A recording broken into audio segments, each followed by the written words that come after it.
Welcome to Stay Grounded with your host, me, Raj Jana. I'm the founder of Java Press Coffee Company, and my life changed after my mentor died with 3 months left until retirement. That experience inspired me to start a personal journey to discover how we can all live a purpose-driven and meaningful life starting today. I interview everyone from best-selling authors and business moguls to extreme athletes and monks to discuss happiness, success, and fulfillment, to uncover powerful takeaways that empower you to stay grounded and make passionate living a reality. To access post-podcast discussions, insights, and further resources, visit rajjana.com/stay grounded. So thanks for joining me today. Now, let's get to grinding. Hello, and welcome back to Stay Grounded. Hope you guys are having a fantastic day, and hope you guys are excited to get the new year started right. And I'm so excited for 2019. I can't wait to share all of the amazingness that comes from this year with you guys. So thank you for sticking around, and thanks for starting the year off strong with Stay Grounded. So this week's guest is Miss Kristen Berman. So Kristen is the co-founder of the Common Sense Lab, which is a subcenter of the Center for Advanced Hindsight at Duke University. She uses behavioral insights to design rigorous experiments and test new solutions that aim to increase people's health, wealth, and happiness. She was on the founding team for behavioral economics at Google. She's co-authored a bunch of books, name one called Hacking Human Nature for Good, and consults with all sorts of different organizations like the World Bank, Facebook, Kiva, and more. I mean, you should actually head to her website, rationalities.org, to learn more about the work she does, because it's pretty fascinating. Kristen is not usually the type of guest I bring on the show, which actually made the episode that much better, because Kristen has such a vast passion for essentially behavioral economics. She wants to understand why people behave the way they do, and she's actively building solutions that makes those lives better.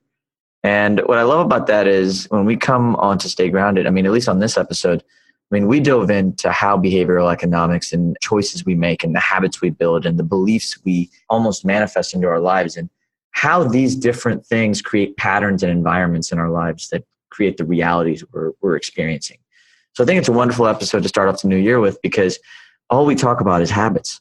We talk about habits. We talk about changing our environment. We talk about why we do what we do, what we're driven by, and why it's so hard to change. Or when we want to change, why do we fall off?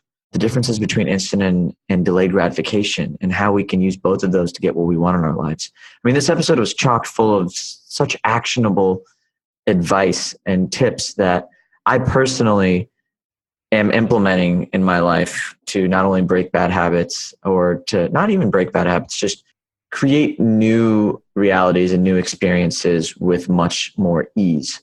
Because I think one of the fundamental things that Kristen and I talked about was just this idea that it's a lot easier to change your environment than it is to change your belief system. And I think for the longest time, we read a lot in the self-help world and a lot of books and mentors and gurus who really focus on pushing a better mindset, but the mindset's the hardest thing to change. And yes, I think that's something that we still should focus on, whether it's building more belief or confidence in ourselves. But over time, changing our environment's a much quicker way to actualize those changes we want in our mindset, in our psyche, and just what we want in the future. So anyways, hope you guys enjoy this episode to kick off the new year. I was super excited to have Kristen on board. And if you guys want to get in touch with Kristen, just head to irrationallabs.org.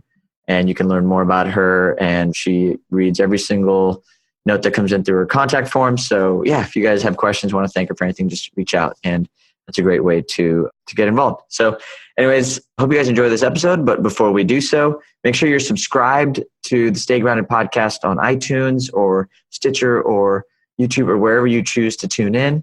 And if you're not already, join the Stay Grounded community. Head to rajjana.com/stay grounded. We share all sorts of different insights, tips, post-podcast discussions for you to enjoy. So hope you're enjoying life, and hope you guys are kicking off the new year with a bang. So anyways, big hugs, and without further ado, here is the wonderful Kristin Berman.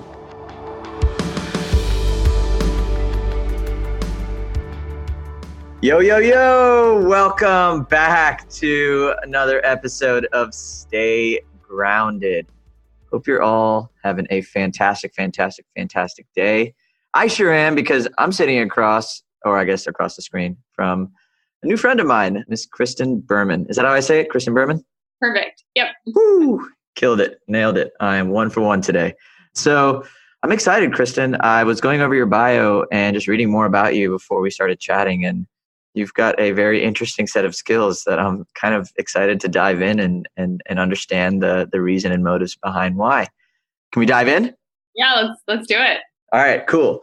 So already introed you before this episode started, so everyone kind of has an idea of who you are and what you do. But one question I did have about your background in general is you seem to have a pretty deep understanding, or at least passion for understanding why people do what they do. Where did that passion come from? Great question. So I think early in my career, I was in charge of kind of understanding customers and doing research at large software company Intuit, and really just kind of came with the realization that asking people questions around what they want and their preferences is very difficult. So we can get into this later, but people tend to lie, or we're very good storytellers to ourselves around why we do the things we do. You can ask people questions, but we don't really know if that correlates to our actual behavior. And so that kind of spun me off into why do we do the things we do? What does cause our behavior? And the field of behavioral economics was really coming up at that point. Dan Ariely just wrote Predictably Irrational. Richard Thaler wrote Nudge. And these are two kind of seminal books within the behavioral economics world. And so behavioral science is really just the science of why we do the things we do, with more of a quantitative view to our behavior versus kind of just relying on asking humans questions about their behavior. And so that is very enticing to think about, the idea that we're kind of systematically irrational and we can learn about ourselves from more of a science and an RCT perspective. RCT is just a way to do an experiment. So I mentioned RCT, but want to explain it. It's basically an A/B test, or you change only one thing and learn about behavior. So what's one of the biggest things you've learned about just the human psyche in general that relates back to almost day-to-day living? Like, what does drive us to make everyday decisions? I wish there was just one force. So I'll tell you the force that I think is maybe people underestimate driving us, but there isn't just one answer that says all humans are driven by X. If there was, I think it'd be a much easier world to live in. Yeah. I think the one that consistently surprises me is how much we like our own ideas. So we can call this the endowment effect, which is basically if you kind of put effort into something or created it, you may value it at a higher level. And this is kind of closely related to loss aversion, where you don't really want to lose something that you have. Endowment is a little bit more around that I've created it, or I've put effort into it and I have sunk costs. And so ideas are these things where we have created ourselves, we put out into the world, and we want people to like, and we're kind of stuck on our own ideas. So when I talk to people, I remember that, right? And so if you're in a conversation, the question is, can you get somebody else to come up with the idea? Because they tend to like their own ideas better. Ooh, that's really powerful. So have these concepts shown up a lot in your day-to-day relationships? Like when you're working with people, like when you first started out, I imagine that you didn't have all the knowledge to be able to apply and see the reasons why people drive what they do. Was there an experience or something that sort of made everything come together, like what you were learning with what you were experiencing in just day-to-day interactions? I think once you learn about our behavioral biases, you tend to be more attuned to this in the world. So you'll go to a coffee shop and see like, wow, the pricing really pushed me to buy the medium size versus the small size. And so you really pay attention to the small details in design in our world as soon as we understand that we're influenced so much by these details. But personally, that is kind of the crazy thing, is we can learn so much about our flaws, our rationalities, our biases, but overcoming them real time is not possible. This is why the biases are the rationalities of the flaws, right? So I, as an expert, or you as an expert in your field, can learn about this, but it really, the essence of behavioral science is that information, just knowing about my biases, does not actually help me change them. And we can get into what does, but one of the key tenets is that I can tell you all about, let's say, the muffin is bad, right? You shouldn't eat the muffin, it's calories, etc. But if there's a muffin close to you and you're hungry, you might eat it. Yeah. It's the same thing with knowing around our rationalities, is just knowing it is not enough, even for me or for other behavioral science experts. Yeah, absolutely. So going back to what drives us to make everyday decisions, I feel like if you're passionate about something, you're going to be more likely to follow through on something more intrinsically versus extrinsically. So I'd love to talk about intrinsic versus extrinsic motivation almost. What do you think is the source of intrinsic motivation from a behavioral standpoint? It's a good question. I mean, I think it's Robin Hanson. There's a nice book that basically says there is no intrinsic motivation, that everything is socially driven or like reputation driven.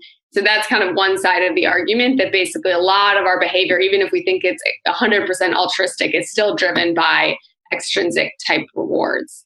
To define these things, extrinsic means maybe you're given money to do something, and that is the reason you're doing it, versus an intrinsic behavior is much more of a defined as something that's self-motivated without kind of any external factors. So I would say there's that, and I think that is reasonable. You know, we're driven a lot of by social status and reputation, and we can say that this is our internal motivation, but maybe it's not. And I think, you know, there's left in a room alone and you follow your own instinct on what to do. There is something to be said for kind of, you know, having a deep curiosity around an element of life and then continuing with that curiosity. I tend to prefer the word curiosity to passion. Passion kind of proclaims it's permanent and that it means you must do it. It has a lot of weight, versus curiosity kind of is an open door that you could choose to go through. And I think curiosity is a cool concept just because it's something that you can pick up at any given moment. I mean, you said it yourself, it's fleeting. It's not necessarily something that you have to stick with for life. You can be curious about one thing and then passionately curious about another. What about when you're curious about yourself? I guess, like, wouldn't you define that as passion, technically? When you're curious about yourself? I guess, yeah. Like when you get curious about yourself, that turns into like, oh, why am I doing what I'm doing? And you start asking that question. The reason I'm asking, not to go down a rabbit hole, the reason I'm asking is because I've always felt like my own personal drivers for doing things are based on this esoteric concept that I've coined called a why.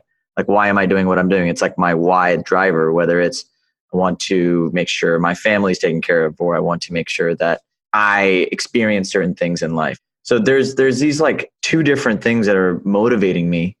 And so I guess I'm curious, just in general, your take on being driven by social needs, which in my case, I guess would be my family, but then me also wanting to go out and just experience the world, whether that has anything to do with people knowing about it, but it's just me wanting to do it. So I guess which one's stronger? Okay, so I think, so I'm a skeptic. So you say, well, I'm going to ask me the 5 whys to why I do something. And I think we're very good storytellers. So I say, I don't really know if that's why you did something. So I'll give you a few examples. There's kind of a famed organ donation study that asks people to donate their organs. And in one case, the box is checked already for you that says, yes, I want to donate. And in one case, the box is checked already for you, but it says, no, I don't want to donate. And what happens is that people follow the default. They follow basically the path of least resistance, which is not unchecking the box.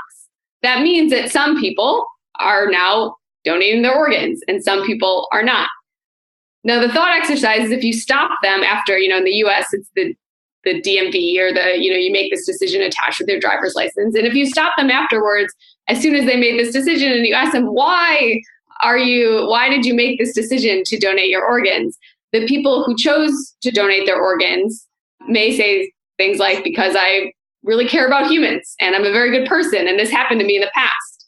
And the people who chose not to may say things around doctors, not being trustworthy or et cetera. Very few people would say that I was just too lazy to uncheck the box.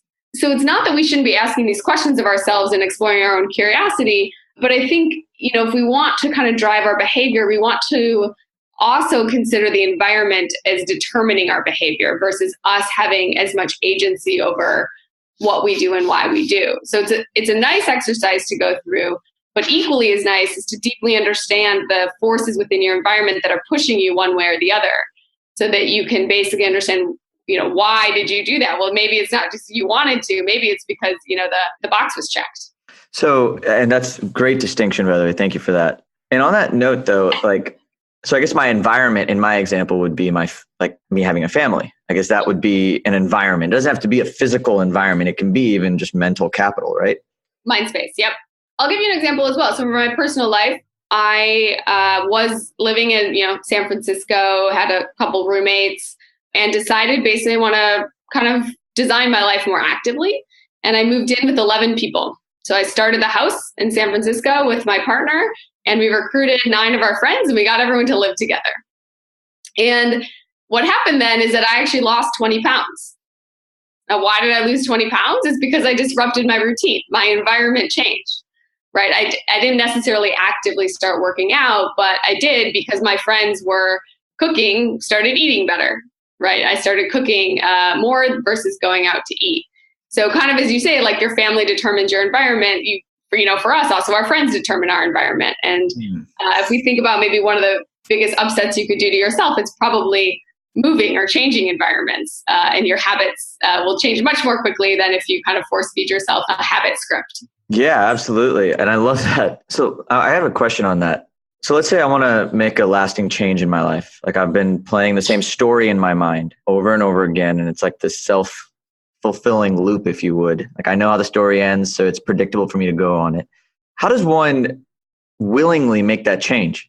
Because I feel like we as creatures of comfort, we want that security. We want that safety net of just knowing what's going to happen subconsciously. Yep. So when we want to make change, and whether it's get in shape, do something different, be someone else, or not even be someone else, just be a better version of yourself, there's that resistance that comes in. Because I guess you're saying that the story is what drives us. So do we change the story or do we change the environment in order to make change in our lives? I generally think you change the environment as we think about making change in your life. So I guess the behavioral perspective is you have beliefs, and what we typically think is beliefs create behavior. And the behavioral perspective challenges that a little and says, actually, it could be, for some, maybe not all, is that behavior creates beliefs.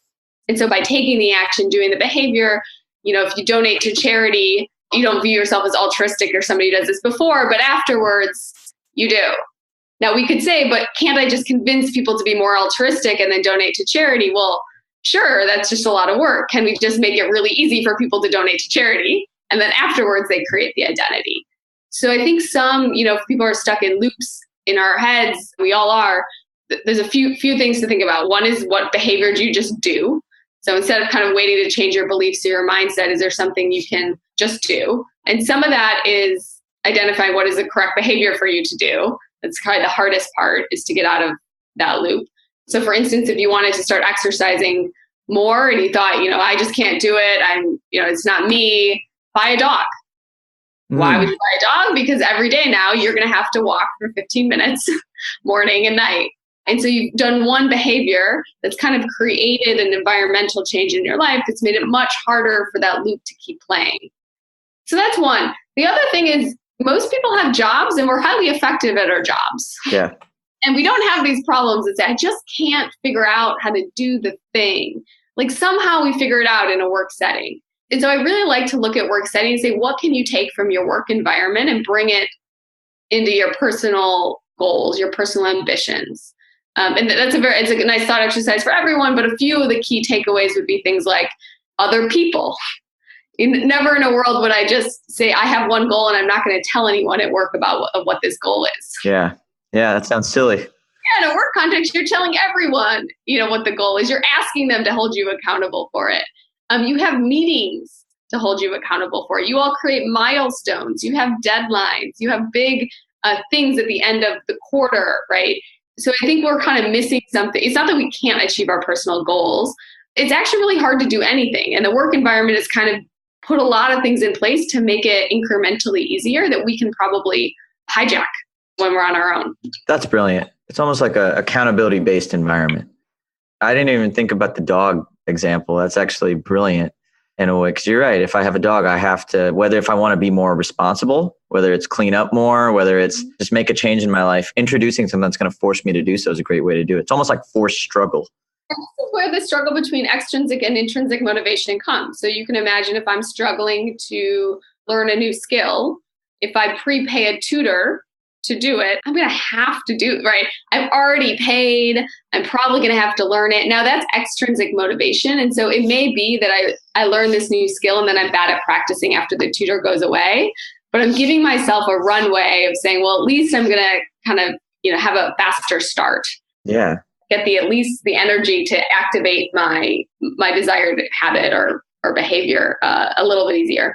It's almost like you're just turning into a project manager for your life. Yeah, that's very nice. Yeah, Yeah, exactly. like you're like a project manager for your life. That's awesome. Now, why do you think people don't want to change? So there's a few things. One, if I believe that I have to change, then I believe that currently I am wrong, right? And so the idea that we believe we're inherently mean people, incorrect, not smart, flawed, it's a very, very difficult pill to swallow. And so this is what we call cognitive dissonance. It's not like I'm going to say I'm going to do this thing that I was wrong. You basically say I'm doing this thing, and maybe there's a few other ways I could have done it, but I made the best choice available to me. So we tend to rationalize a lot of our behavior as not being incorrect, but just the smartest it could have been at the time. And so I think people we don't really think that there's a burning platform in many areas of our life to change, because if we did, we'd have this cognitive dissonance. So that's one. We don't want to believe that we're wrong. The second is status quo is one of the biggest forces that we have in life, right? It's like, I'm doing the thing and it makes me very happy. Why would I change doing the thing? It takes a lot of energy and it's risky out there. So we kind of compile this, like, I have certainty right now and I'm going to go into an uncertain world, with the idea that I have to do something in order to get into that uncertain world. Like, we have all the forces working against us to bring change into our life. I guess on that note, is that why you think people who might have habits that have brought them maybe pain in the past, whether it's the people they attract in their life, whether it's dating in different ways? Like, I mean, at least in my life, I've seen people, I have friends and some family members who continuously date people that end up hurting them, or continuously make mistakes with money that end up hurting them. But they continuously do it. Is it because they know that they've essentially survived this? So it's like the status quo didn't kill them. And so if they try something different, then it's like the fear of the unknown. Like, why do you think people make these consistently, seemingly from the outside, hurtful decisions for themselves again and again and again?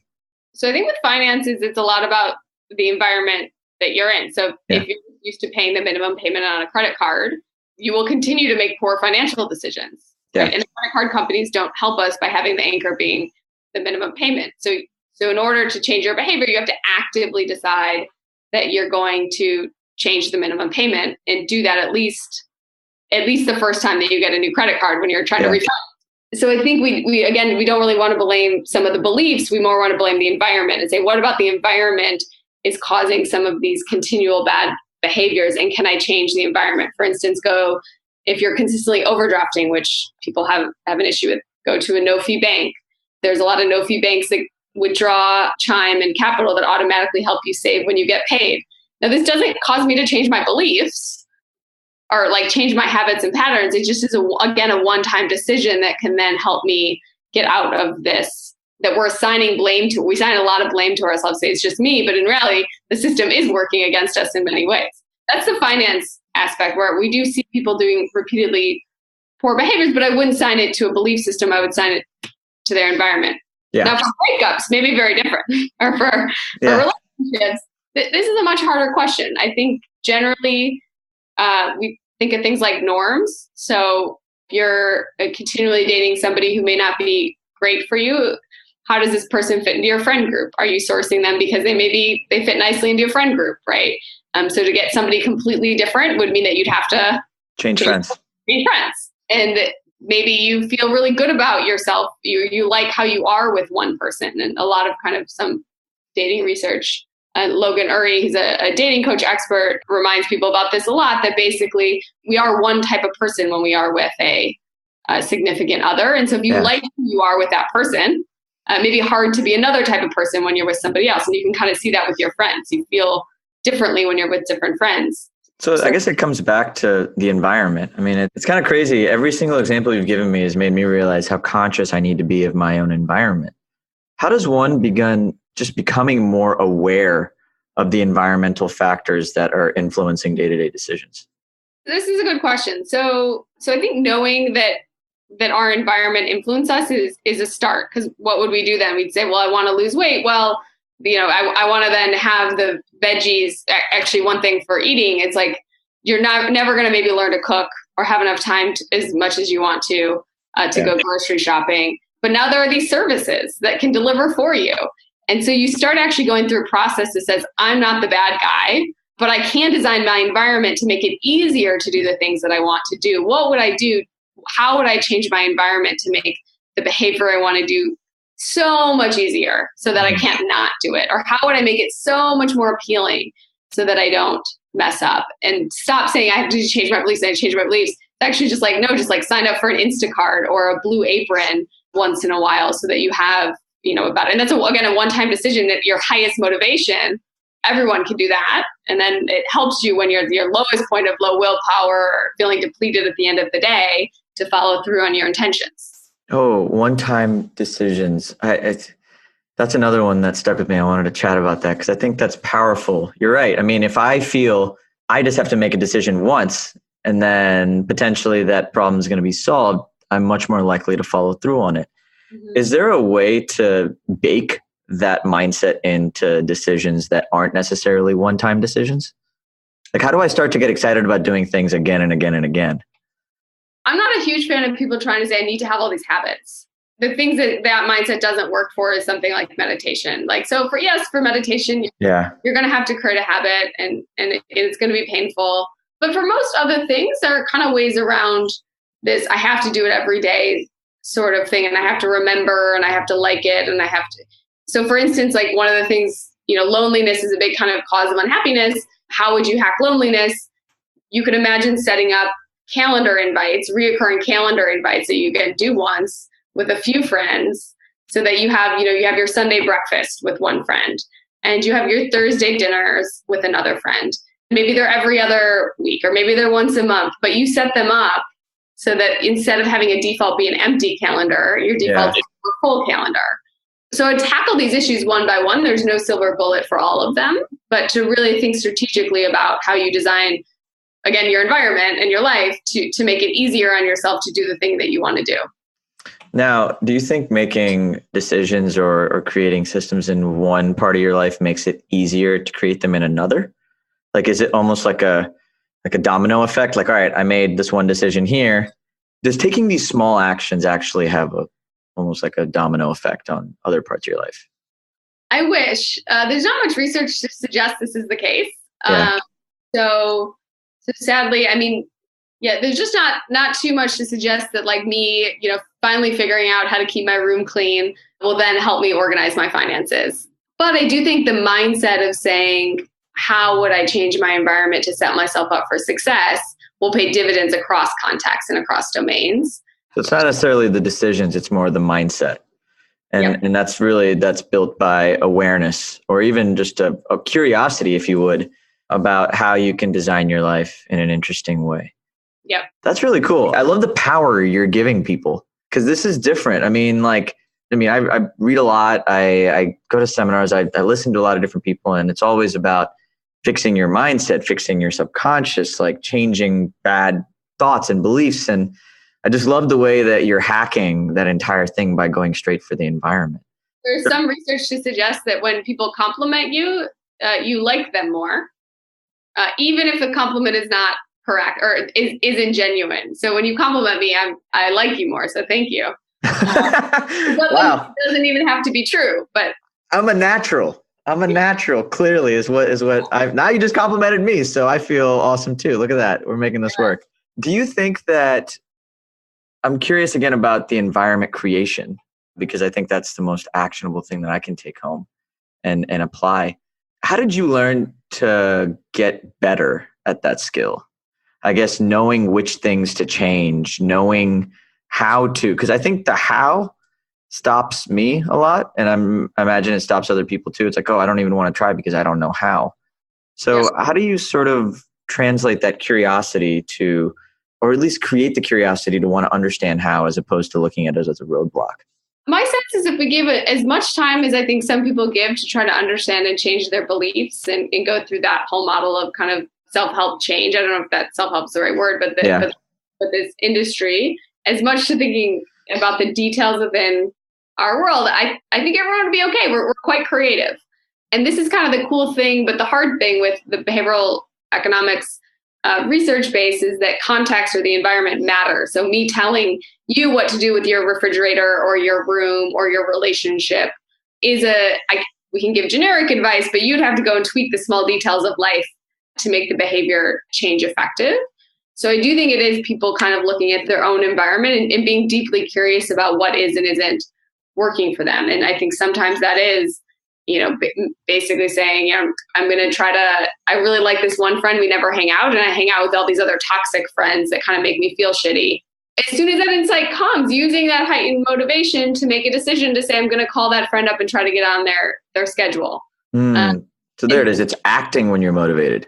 Yeah, exactly. We did an experiment where we showed people how they were spending compared to other people. And the people who were spending more than other people kind of felt bad. And this motivated them to commit to a change. So they committed to spend less. And then they told us how they were going to do it. This was amazing. And the effect lasted a week. So people reduced their spend on eating out categories by an average of $17, which is wonderful. But week 2, it went away. And so I think when you have this heightened motivation, you want to think about taking an action at that point. Because at that point, you're at the highest motivation to do something. So if you're right now feeling motivated to figure out how you learn a new skill, like go online and hire a tutor at least once, lock yourself into that increased motivation, because in an hour, 2 hours, or 4 hours, you're going to not have as much motivation to do the thing. I have like a million questions for you right now, so I'm going to try and just pick one. One, where does motivation come from? And can we manufacture it at will? And 2, in that logic, so then when we feel motivation, would the best course of action be to take some sort of action that might be continuous, just to almost hack motivation so that you don't have to wait for it to come whenever it comes? Yeah, totally. So yes to the second one. Motivation is a tough one. So actually, as homework for listeners, there's a Jerry Seinfeld Netflix episode in minute 52-ish. He talks about, maybe 53, but he talks about this concept called the night guy and morning guy. And this basically kind of gives a framework to how we think about why we're motivated to act. So night guy basically stays up all night watching, and you should really listen to Jerry because I'm not going to be funny like this. Night guy stays up all night eating Oreos, watching Netflix, and wakes up in the morning exhausted, and morning guy is just like, night guy, you did it again to me. And he goes to work and he's exhausted. And then the night comes again, and night guy's there watching Netflix videos and eating Oreos. And the idea there is basically we're really motivated by immediate benefits, even though it may have a cost to us in the future. So we call them immediate and hedonic, which means emotional. And so things like a good movie, or like binge watching another show when you should go to sleep, or eating bad food in the moment is really, really appealing. Things that are not appealing are things that are far in the future, like work, if you're a night guy, or abstract. Imagine savings. The idea of savings is just so abstract. The idea of buying something new at the store is very concrete. So motivation is highest when the benefit to somebody is immediate and emotional and concrete. And motivation gets low when it's far in the future. We don't really understand the benefit to us. And I know that's a different framework than kind of most people think about motivation. But when we think about motivation, it's around desire to act. And so if you want to hack your own motivation, can you give yourself, if you want to say, I'm going to read tonight, you say, well, after reading, I get to have some ice cream. Yeah. And so that kind of a pairing is called reward substitution. It's not the answer for everything. And it's also itself hard to do if you don't hold yourself accountable. But this idea that you're basically trying to do something hard and pairing it with an immediate benefit is kind of the general concept. I love that. And I've always been a believer in delayed gratification.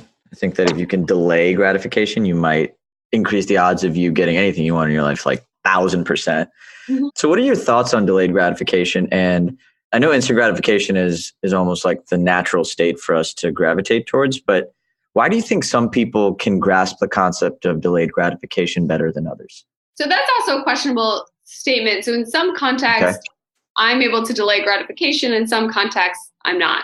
Okay. So sometimes, especially in like product or consumers, we view a customer as like one person. This person is a soccer mom, blah, blah, blah, blah, blah. That's not true. The soccer mom is 5 people. Sometimes she's overwhelmed and sometimes she's generous. And so we basically have multiple contexts by which we tend to operate that drive our behavior. Sometimes people are in some contexts, basically delayed gratification. Actually, in the behavioral economics world, we call them sophisticates, where you basically are able to, you know that your future self is going to have problems doing something. And so you design the world to make it easier for you to delay gratification. This may be, if you don't want to eat the cookie, putting the cookie away so you don't see it. You understand that you're going to make some flaws and you design your world to prevent yourself from doing that. And then in some cases, what the literature would say is naivetes, which is basically say you're just going to eat the cookie. You don't want to put it away. And that it's not clear that this really crosses domains as much as we think. Like, I am somebody who is not necessarily the accurate statement to be made. And when we think about delayed gratification in general, I think some of the Walter Mischel research on the marshmallow is like, like a kid who can wait has higher self-control to eat the marshmallow. There's some recent, insights that came out about that research and how correct it is, given the self-control angle. But one of the ideas from it that I think is still valid is the kids basically who were able to wait had a trick for themselves. They sat on their hands. So like, that's cool because we can all learn to sit on our hands, right? It's not innate to us as a human that we can't learn to sit on our hands. We just need to think about the trick or the tool that will help us delay our gratification. It's almost like shifting your focus. Yeah. So you could say, yeah, exactly. You're not looking at the marshmallow. You're distracting yourself from whatever it is that you want to do. Or you're actually, typically when we are in a scarcity mode or you don't have any money, you're hungry, you're actually the only thing you can do is think about food or money, right? Yeah. And so when we think about delaying gratification and making better decisions for our future self, we have to get out of that mindset of being so tunneled. It's called tunneling on this one thing. How do we do that? I mean, these tips and tricks. So thinking about, like if you're hungry, is it actually, I just tried a 2-day fast. And so, no reason, no big reason why, but it's very hard if I continually think about food. Yeah. So what I did was my coworkers went out for lunch and I could have said, I'm going to go with you for social reasons. That would have been ridiculous, right? Like, I know I'm not going to look at food. I'm not going to think about it. I'm not going to focus on it when I'm in this scarcity mindset.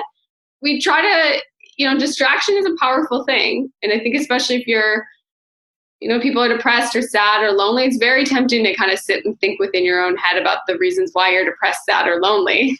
And so there is a real question, and I'm not downplaying going through that process and really understanding why, but there is some benefit to saying, let's stretch yourself, right? Yeah. Do a behavior that will make you happy. And we don't need to ruminate as much on the downsides of life.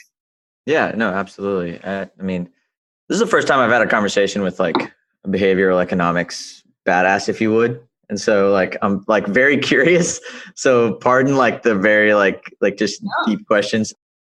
So when delayed gratification in the sense of, let's say, changing or let's say getting in shape, right? So the immediate instant gratification, for me at least, like after I work out, I feel really good. Like I feel like I've got headspace, I've got clear. Are there habits and things that we can kind of do that are like also instant gratification and also good for just delayed gratification in general? Like, because that's like something that I feel like is kind of tiptoeing in both worlds. So 2 things there. One, so the feedback loops is tough. So working out is a long, slow roll to lose weight. Yeah. Society said working out and eating better are the things to do it. The reality is eating better in your diet is the number one thing to do to lose weight. Why that's hard to understand is because if I eat a salad, I don't immediately understand that this is good. In fact, I feel hungry. Like it's a negative feedback loop. And if I work out, I sweat. And I'm like, oh my gosh, obviously I've lost some weight, right? So I think one, our feedback loops for working out are too good sometimes if we want to have the goal of weight loss. Now, I'm not saying working out is bad or not good in general. It's of course very good for our heart and other agility and things in our body. So, okay, so that's one. Second, there is some research around actually working out and what you're calling like fighting delayed gratification or delayed rewards. And so this is Katie Milkman, and she basically took over a gym and had participants go in and work out. And some participants just went and worked out on the treadmill. And some actually, she had them pick their favorite show to listen to either on the TV or audio. You could only listen to the show when you were working out. And so the idea was that basically you look forward to going to the gym, not because you care at all about working out, but because you want to get in shape. And so this is again kind of comes back to the reward substitution where you're basically pairing something very concrete, hedonic, immediate with a behavior that is good for you in the long run. So yes, you're delaying gratification, but you're actually substituting it for some gratification that you do want. So I would more recommend to think deeply about, again, this is kind of the behavior that you're encouraging. So if you spend, let's say, the next 6 months working out and you lose no weight, this is very sad. And not saying that you wouldn't, but let's say, versus if, and if that's the right behavior, that's good. But we may jump to solve before we actually make sure that the behavior is the correct one for the goal that you want to do. And then the second thing is the pairing. So basically thinking about something you really enjoy doing and how would you pair that with, the not so fun thing that you have to do. Yeah. Yeah. So for instance, I'm a class passer. I really like ClassPass. It's easiest for me to work out in the morning at like 6 a.m. There's no way I would do that for myself. I would probably just wake up at, 5:45 and be like, well, not today. Yeah. Totally cool with the cancellation fee. So for some, the cancellation fee is enough to demotivate or to ensure that you attend. For me, I understand it's not. And so if I ever do a 6 a.m. class, and when I do the 6 a.m. or 6:30 classes, I always have a friend, Misha, comes with me, right? There's no way that I could to the rescue. Yeah, there's no way I could let Misha down and not show up to that class. And so, yes, I could say, I have so much self-control. I did these 6 a.m. classes. It's crazy. But actually, I don't want to look bad in front of Misha. It's kind of funny. I started my company, my coffee company, when I was an engineer. And so I had like 2 jobs pretty much. I remember when I was first starting out, I had an accountability buddy. I was part of an entrepreneur group and we were like kind of sharing back and forth, like keeping each other accountable to actually doing stuff. Because after work, it's really hard to like do more work. And I remember in the very beginning when we wanted to get the party started, like work every day and kind of get into that habit mode, the delayed gratification. I remember we had this thing where if we didn't get the thing we wanted to get done, I had to donate like $500 to like the KKK or something like ridiculous. That would just like, I didn't want to do. Yeah. And that was enough of a motivator for me to move forward, which I think is like cool because you can almost squeeze in these like individual little crazy motivators. So what do you do when, let's say a motivator isn't working? The question really is, so you said that when motivation strikes, it strikes hot. And when it strikes hot, you're supposed to go forward and move and just do what you need to do. So let's say you do that. You go forward, you put these blocks in place, you try like a secondary thing that isn't, let's say like an instant gratification in there, but the instant gratification isn't enough. So let's say you signed up for a class, you didn't know you needed Misha, the cancellation fee didn't work, and now you're back off the horse again. And then you have to wait for that inspiration to strike again in order for you to get started. How do we know from the beginning? Is there something we can do in the very get-go to kind of just know which instant gratification tools are going to work for us the best when we haven't really tried kind of creating these new habits and patterns for ourselves? So a lot of answers to this, and I think some will work for others. So one, I think you're not going to know, and this is just experimentation. So like we basically kind of, if you're curious about yourself, is where we started. Then can you look at your life more as an experiment and say, I'm very curious what will work for me and what won't work for me. And let's try to figure that out. And let me try, instead of just trying one thing, I'll try 3 things and not assume that the first one you try is just random, right? It's because you heard it on a podcast, right? So I think we should think about more long-term, say life is long. Let's try a few things. That's one. Second, the behavior just may not be good. Maybe you change the behavior, which is like, maybe you don't have to go to 6 a.m. classes. That's ridiculous. Why would you do that? And you say, maybe my behavior is doing a walking group after work with coworkers. And you just kind of say that it's okay that you're not going to do the 6 a.m. stuff, but change the behavior so that it is something that's more achievable and more long-term. And then I think there are just some does that we like, things that you should just start with, right? One is bringing other people into your world more and telling them about your goals, asking them to hold you accountable, and kind of designing a system with them. And it doesn't have to be, they're going to not remember sometimes. They're not, like we're our own most important person. So it's not that you always have to count on them, but making yourself more visible is kind of something we should just do. And then creating more deadlines. People lose the most weight before their wedding. Yeah. So this idea, you have a big milestone coming up and you're going to sprint. And along the way, you may gain some good habits. And so would more consider like, how would you manifest these deadlines or arbitrary milestones for yourself that can help drive the urgency? Like, it's always going to be a better day to work out at 6 a.m. tomorrow than it is today.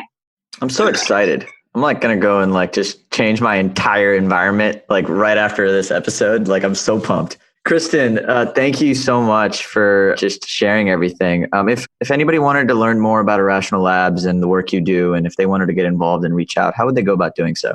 So yeah, rationallabs.org. We have a really nice contact us form, and I read all of them that come in. So I think that would be the number one way to get a hold of us.